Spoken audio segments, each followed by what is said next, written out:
YouTube, so I just made a bunch of videos on TikTok. So if you ain't seen them, go check them out. You feel me? Say no, but no, it's your boy Josh Different in the building. Look, listen, this video is talking about relationships, right? So this might be the death of me, say no.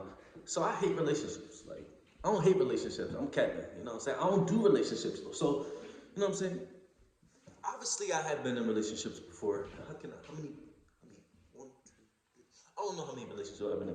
My longest relationship was 5 years. That was super toxic. You know what I'm saying? That was an accident. I don't even know how that happened. But even before that, I never really did relationships. I would be with somebody for like 2 months, 3 months, 2 months, 3 months. But relationships was never really my thing. And when I'm talking about relationships, I'm talking about like being together with somebody. I'm not talking about like friendships and those type of relationships. But for me personally, relationships just not my thing. Like um, people have this like thing where they want to fall in love. Where is it? Fall in love. They want to like get married. I was never really keen on marriage. Like I remember being like 16 and I was like, I don't want no kids and I want to get married. I don't know what that is. Maybe it's a name for it. We label everything nowadays in society. So somebody label it. You know what I'm saying? I ain't turning the heat on. You know what I'm saying? So that's why I got my blanket, and I don't really care. This YouTube. What y'all gonna do? Y'all gonna judge me because I got a blanket on my head? But no, yeah, I don't really care for relationships. You know what I'm saying? Comment below if you like relationships, or comment below why you think I might not like relationships, because this is before I even started dating, where I felt like I didn't want to do relationships. I felt like I avoided them. And as I started working on myself, I started thinking like maybe it was because of childhood trauma, maybe it was because of everything that I'm tapping into nowadays, realizing like the toxicity that was around me, the narcissism that was around me, and everything like that. Maybe I distanced myself from relationships because I knew that being around narcissism caused so much pain within inside of me. So I either didn't want to project that pain onto somebody else, or I just felt like I disconnected myself from relationships because of the pain that I got on the inside. So I felt like I wanted to like internally glue myself back together mentally, and glue my heart back together and my mind back together in order to be a solid person before I can, date somebody. I just made that up, maybe subconsciously. That's honestly how I feel, but I could never really like voice it or vocalize it why I actually don't like relationships. Let's treat this like therapy, okay? Let me break it down. Let me be completely honest and vulnerable with y'all why I might not like relationships. All right, well, I'm gonna try. Give me a second. I'm gonna pretend like you're my therapist. So, Josh, hold on. I'm the therapist. So, Josh, why don't you like relationships? Why do you choose not to be in relationships? Why do you not look forward to marriage? Um, Explain. I'm back to me. I'm Josh now. Um, so I can't call him Doc because he's not Doc. What do you call your therapist, like for short, instead of therapist? Thera. I'm gonna say that. All right, so Thera. Nobody calls their therapist Thera. Nobody does that, bro. I'm gonna look back on this video like 5 years from now and be like, yo, I was crazy. No, okay. So the reason why I don't really like relationships, and the crazy part is, I'm gonna be honest with you. I'm a lover. I love people. And when I do deal with somebody in a romantic way, it's a beautiful thing and I feel it deep in my soul and in my heart. Sometimes I think that I'm afraid. Sometimes I think that I'm afraid. you know? Dramatic. No, for real. All right, I'm gonna be honest. I'm gonna be real with y'all. I told you I was gonna be vulnerable. I'm gonna stop playing. Stop being goofy. Bring the camera a little closer. Sometimes I do feel like I might be afraid to go all in and fall on my face. You know what's crazy? I'm not afraid of pain, but the pain that a loved one can give you. These neighbors, man, I'm trying to be serious. So the pain that a loved one can give you is deeper. Is the most deepest. Is that a word? Deepest? Yeah, deepest is a word. It's the deepest pain that can ever, ever be within your life, within yourself, within your heart, within your chest, within your mind, you know?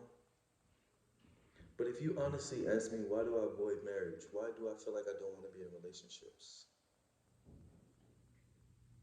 Some may say it's because you feel like you're not good enough, because of your upbringing, because of being scapegoated, because of being, um, you know, talked about by your own family. Is it attack on your self-esteem? And sometimes I can't even gauge how strong my self-esteem is because everybody has their insecurities. Everybody has some form of self-esteem issues, especially nowadays. And it's no possible way for me to say that I don't have some self-esteem issues because I've come from a narcissistic family with narcissistic parents and I was scapegoated. So I have to have some form of self-esteem issues. If I say I don't, then that is me operating out of my ego, a false ego. So the problem isn't that I don't, it's not that I don't think that I have issues from my upbringing. I know I do. I just don't know the severity of them because I mask them, my issues, with um, by working hard, by fighting for, you know, by fighting to get out of the mental situation that I was placed in and not trying to be a victim from my upbringing and trying to also help other individuals who have been through the same similar situation as me. You know what I'm saying? So it's really hard to gauge um, the pain that's within inside of me without sulking in it. But I might have to sulk in it in a sense, not by sulking in it by projecting it to everybody. I was like, oh my God, this is happening. But like, I might have to really accept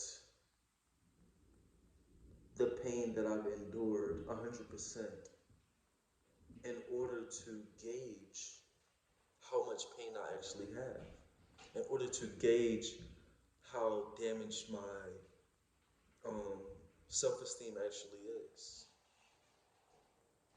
Because between my self-esteem, my ego, and my actual confidence, it all gets meshed together, which I don't think is a healthy thing either. And it makes me wonder, like, why do I not like relationships? Why do I say, oh, I don't want to get married? And I've been like this since I was younger. But my response to people asking me about marriage and kids and a wife and stuff, it was always like a subconscious response, meaning I didn't really think about it. It was just off the bat, bang. That's how I am, and that's who I am, and that's who I was. But I love to self-reflect. I love to tap into why I feel the way I feel, and stuff like that. But also, think about this. Let me play devil's advocate. Let me not attack myself. I'm damn near scapegoating myself right now. Let's play devil's advocate. Marriage, children, a family is a social construct.